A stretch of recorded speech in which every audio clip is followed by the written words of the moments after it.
بسم الله الرحمن الرحيم. نون والقلم وما يسطرون ما أنت بنعمة ربك بمجنون وإن لك لأجرا غير ممنون وإنك لعلى خلق عظيم فستبصر ويبصرون بأيكم المفتون إن ربك هو أعلم بمن ضل عن سبيله وهو أعلم بالمهتدين فلا تطع المكذبين ودوا لو تدهن فيدهنون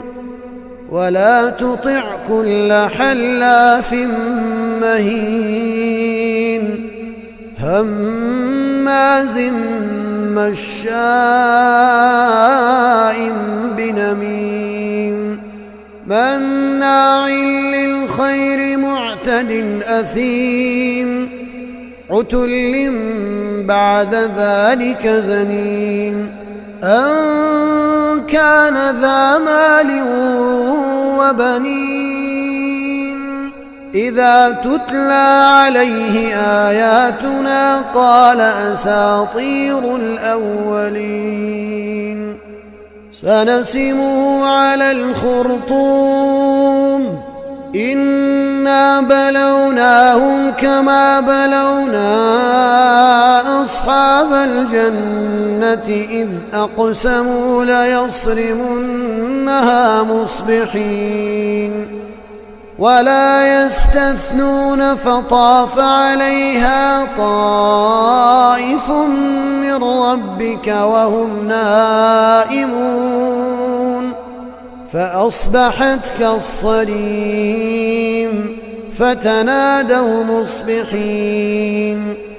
أن اغدوا على حرثكم إن كنتم صارمين فانطلقوا وهم يتخافتون ألا يدخلنها اليوم عليكم مسكين وغدوا على حرد قادرين فلما رأوها قالوا إنا لضالون بل نحن محرومون قال أوسطهم ألم أقل لكم لولا تسبحون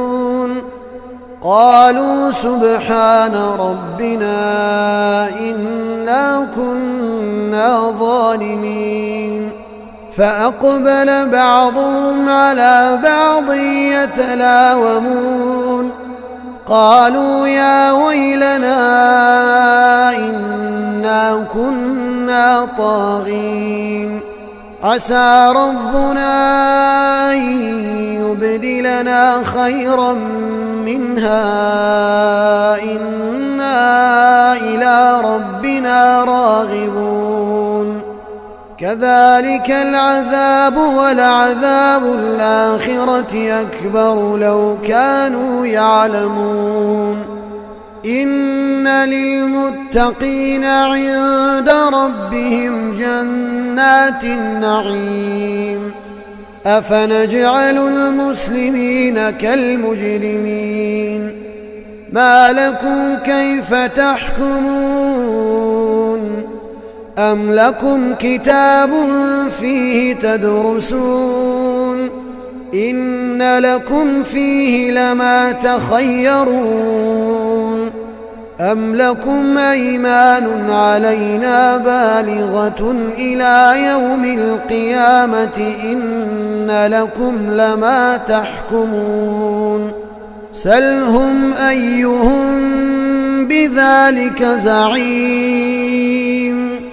أم لهم شركاء فليأتوا بشركائهم إن كانوا صادقين يوم يكشف عن ساق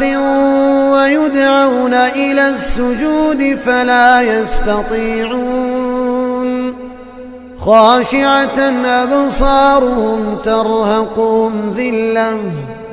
وقد كانوا يدعون إلى السجود وهم سالمون فذرني ومن يكذب بهذا الحديث سنستدرجهم من حيث لا يعلمون وأملي لهم إن كيدي متين أم تسألهم أجرا فهم من مغرم مثقلون أم عندهم الغيب فهم يكتبون فاصبر لحكم ربك ولا تكن كصاحب الحوت إذ نادى وهو مكظوم لولا أن تداركه نعمة من ربه لنبذ بالعراء وهو مذموم فاجتباه ربه فجعله من الصالحين وإن يكاد الذين كفروا ليزلقونك بأبصارهم لما سمعوا الذكر ويقولون إنه لمجنون وما هو إلا ذكر للعالمين